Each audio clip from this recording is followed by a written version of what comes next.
Alors donc la sophrologie, c'est un ensemble de méthodes et de techniques qui apprennent en fait à être bien dans sa peau.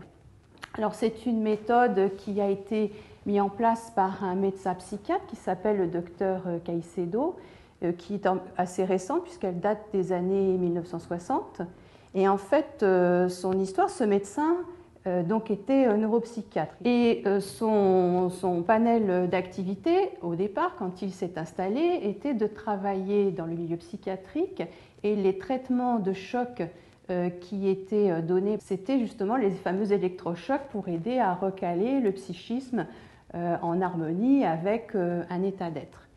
Et en fait, c'est un monsieur qui s'est beaucoup intéressé au côté humain, et avant de réaliser ces fameux électrochocs, eh bien, il prenait toujours un temps d'échange, de discussion, et en prenant cette considération d'une autre manière au niveau humain, eh bien, il s'est aperçu qu'il avait besoin de faire le moins d'électrochocs possible. Et puis comme il a vu qu'en fait toutes ces méthodes agissaient sur un état d'être et un état de conscience de l'être, eh bien, il est parti pendant quelques années pour faire l'étude de philosophie autre, de philosophie orientale, et il a ramené en fait tous ces échanges à la manière plutôt occidentale, avec un ensemble de techniques et d'approches permettant de mieux être dans son corps et de mieux gérer son corps. Les méthodes de sophrologie et de relaxation vont permettre d'aider à apprendre à se détendre, à apprendre à respirer, à apprendre à faire le calme mental.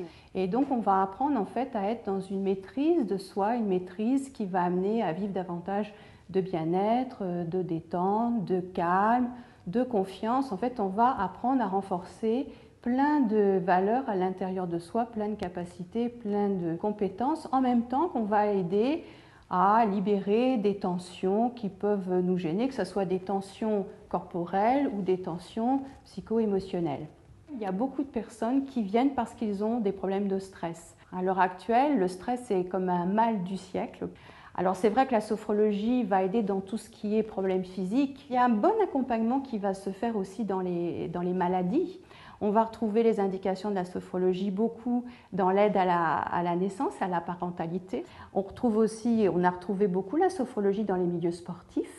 Et il commence à y avoir des sophrologues aussi au niveau des écoles qui apprennent à l'enfant à utiliser sa respiration, à se représenter ce qu'est son schéma corporel. Il n'y a pas de contact physique comme le massage, mais c'est plus des séances qui sont guidées par le sophrologue, donc qui va guider par le langage, on va parler de terpnoslogos, par les mots qui vont être utilisés, de manière à ce que la personne s'approprie ces mots et essaye d'installer à l'intérieur d'elle-même l'état de détente.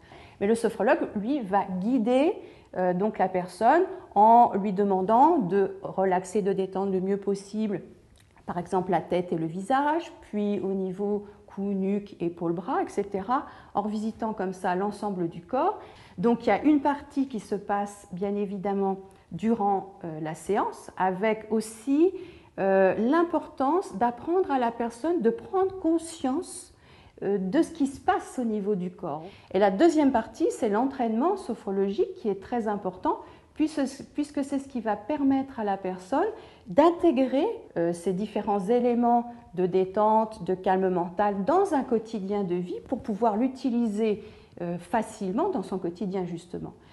Donc la sophrologie non seulement va aider à être bien dans sa peau, mais va aider aussi vraiment à aborder son existence d'une manière plutôt positive, en tout cas le plus positive possible par rapport aux événements qui vont se vivre.